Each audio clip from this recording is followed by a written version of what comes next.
दोस्तों जय हिंद, नमस्कार। मैं हूं नीलेश सिंह और आज एक खास मुद्दे पर आपका ध्यान खींचने के लिए मैं आपके सामने आया हूं। बहुत ही छोटा सा वीडियो है, आपको पूरा देखना है, समझना है और अपनी राय और कमेंट जैसा भी आपका दिल करता है उसको आपको बताना है। अभी अभी सूचना आई आज दिन में कि नोएडा के सेक्टर 100 लोटस बुलीवर्ड सोसाइटी, जो कि एक बहुमंजिला सोसाइटी है नोएडा की सेक्टर 100 में, आज उसके एक फ्लैट में एसी के फटने से कई फ्लैट उसके अगल बगल के चपेटे में आ गए। आग इतनी भीषण थी कि उसको बुझाने में कई घंटों मशक्कत करनी पड़ी फायर सर्विस वाले अधिकारियों को। आखिर आज हम जानना चाहेंगे कि एसी में ब्लास्ट अचानक क्यों हो रहे हैं। सबसे खास वजह है कि जैसा आपने देखा होगा कि इस समय पूरे भारत में जो तापमान है वो 50 डिग्री या तो छू रहा है या कई स्थानों पर जैसे जैसलमेर हो गया, राजस्थान हो गया, इन स्थानों पर जो हमारा तापमान है वो 50 डिग्री को पार कर गया है। दिल्ली और आसपास के इलाकों में भी 48 डिग्री से लेकर 50 डिग्री या इससे ऊपर के तापमान देखने को लगातार मिल रहे हैं।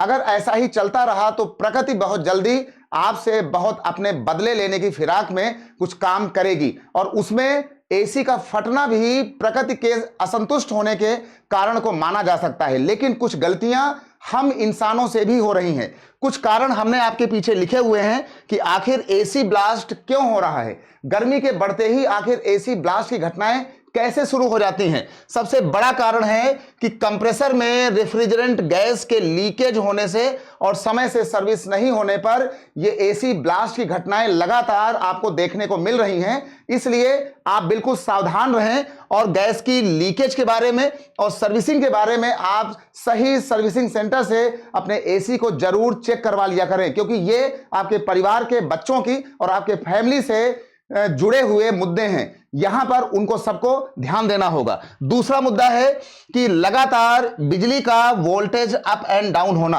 अगर आपके घर में, आपके एरिया में लगातार बिजली का वोल्टेज कम और ज्यादा हो रहा है, यानी वोल्टेज अप एंड डाउन की शिकायत है, तो वहां पर भी चलते हुए एसी में एक बहुत ज्यादा भार पड़ता है, एसी में तनाव पैदा होता है, वो बहुत ज्यादा भार उठाती है और वहां पर एसी ब्लास्ट होने का खतरा लगातार बना रहता है।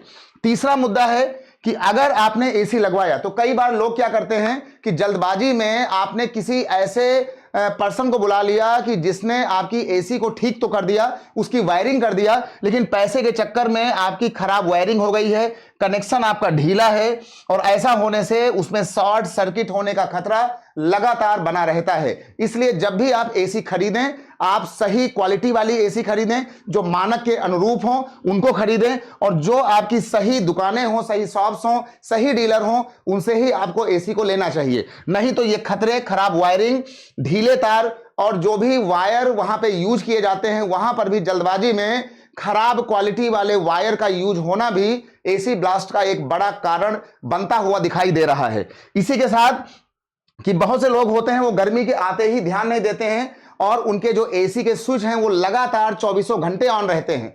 तो लगातार एसी यूज करना, इसलिए आपके एसी पर लगातार उसका प्रभाव, उसका भार, उसका असर बढ़ता जाएगा और ऐसे में एसी किसी भी समय, किसी भी सोसाइटी में और कहीं पर भी बढ़ते हुए तापमान को देखते हुए ब्लास्ट कर सकती है। तो सुरक्षित रहें, अपने बच्चों का, अपने परिवार का और अपना खुद का ख्याल रखना यह सरकार की जिम्मेदारी के साथ साथ आपकी सबसे पहली जिम्मेदारी है। इसलिए जिम्मेदार नागरिक बनिए और थोड़ा सा इन चीजों से बचाव करके रहिए और प्रकृति की तरफ चलिए।